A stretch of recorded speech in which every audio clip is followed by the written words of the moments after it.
अनंत श्रद्धा की प्रतीक महास्ती सावित्री व्रत कथा एवं पूजन विधि। प्रस्तावना। भारतीय संस्कृति में पतिव्रता नारी की महिमा को अत्यंत आदर से देखा गया है। ऐसी ही एक अमर कथा है महाराज अश्वपति की पुत्री सती सावित्री की, जिन्होंने अपने तप, व्रत और संकल्प से यमराज तक को पराजित कर अपने पति सत्यवान को जीवनदान दिलवाया। सावित्री व्रत विशेषतः ज्येष्ठ मास की अमावस्या को किया जाता है। यह व्रत विवाहित स्त्रियां अपने पति की लंबी उम्र और अखंड सौभाग्य के लिए करती हैं। पूजन सामग्री: मिट्टी या धातु की सावित्री सत्यवान की प्रतिमा, यमराज की प्रतीक मूर्ति या चित्र, बांस का पंखा, हाथ से बना झाड़ू प्रतीकात्मक, कलश, जल, पुष्प, अक्षत, दूर्वा, पवित्र धागा, राखी या कच्चा सूत, लाल पीला वस्त्र, पान, सुपारी, नारियल, दीपक, घी, अगरबत्ती, गुड़, भीगी चने की दाल, फल, 7 प्रकार के अनाज, सप्तधान्य। व्रत कथा पुस्तक। पूजन विधि: प्रातः काल स्नान करके व्रत का संकल्प ले। मैं अपना नाम सावित्री व्रत का संकल्प करती हूं अपने पति की दीर्घायु के लिए। पवित्र स्थान पर मंडप बनाएं और पीले कपड़े से वेदी सजाएं। वहां सावित्री, सत्यवान और यमराज की मूर्ति या चित्र स्थापित करें। कलश स्थापना करें, उस पर नारियल रखें और आम के पत्तों से सजाएं। दीप जलाएं और गणेश जी का स्मरण कर विधिवत पूजन प्रारंभ करें। सावित्री सत्यवान की मूर्ति को जल, अक्षत, चंदन, पुष्प आदि अर्पित करें। हाथ में धागा लें और पति के सुख की कामना करते हुए बांधें। सप्तधान्य अर्पण करें, चने की दाल, गुड़ आदि का भोग लगाएं। इसके पश्चात व्रत कथा सुने या पढ़ें। कथा समाप्ति पर सावित्री माता की जय कहें। पंखा, झाड़ू, वस्त्र आदि किसी ब्राह्मणी या सुहागिन स्त्री को दान करें। आरती करें, जय सावित्री माता, जय सत्यवान प्यारे। अंत में प्रसाद वितरण करें और व्रत खोलें। महास्ती सावित्री व्रत कथा बहुत समय पहले की बात है। मद्र देश के राजा अश्वपति की कोई संतान नहीं थी। उन्होंने देवी सावित्री की कठोर तपस्या की और अंततः एक दिव्य कन्या की प्राप्ति हुई। उसका नाम भी सावित्री रखा गया। वह अत्यंत रूपवती, तेजस्विनी, विदुषी और धर्मनिष्ठा से परिपूर्ण थी।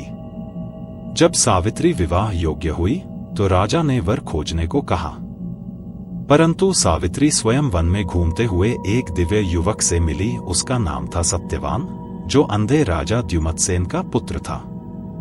परंतु नारद मुनि ने सावित्री को चेताया कि सत्यवान अल्पायु है और उसका जीवन 1 वर्ष में समाप्त हो जाएगा। फिर भी सावित्री अडिग रही।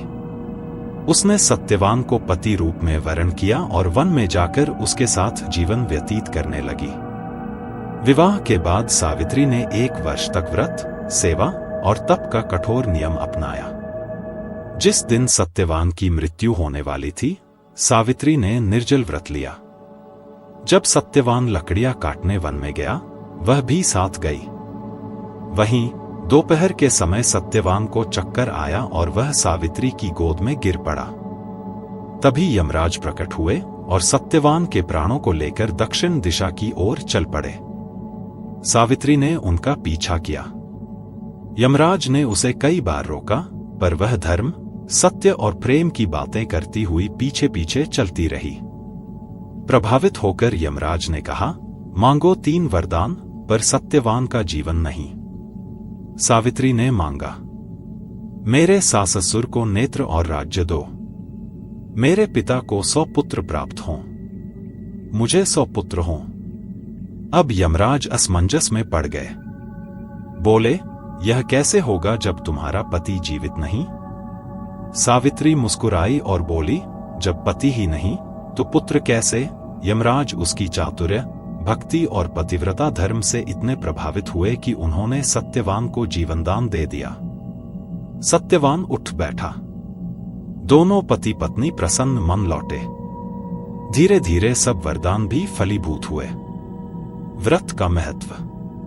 इस व्रत को करने से पति की आयु लंबी होती है, वैवाहिक जीवन में सुख शांति और समर्पण बढ़ता है, सावित्री जैसा धैर्य, निष्ठा और बल प्राप्त होता है। आरती भक्ति भाव से गाएं। जय सावित्री माता, सत्य की अवतारी, पुण्य व्रत से तारण करती, भवसागर पारी, अखंड सौभाग्य की दात्री, भक्तों की प्यारी, धीर, विवेक, पतिव्रता, गुणों की अधिकारी। उपसंहार। सावित्री व्रत केवल एक धार्मिक अनुष्ठान नहीं, बल्कि नारी शक्ति, प्रेम, बलिदान और भक्ति का प्रतीक है। यह व्रत आज की नारी को भी प्रेरणा देता है कि वो अपने प्रेम और धैर्य से जीवन की हर कठिनाई का समाधान खोज सकती है। आपने शीर्षक न्यूज को सब्सक्राइब किया है? अगर नहीं किया है तो अभी कर लीजिए और शीर्षक न्यूज के फेसबुक और ट्विटर पेज को लाइक और फॉलो कीजिए। हमारी गुजारिश है कि सिर्फ हमारे पोस्ट को देखें ही नहीं, बल्कि इसे शेयर भी करें।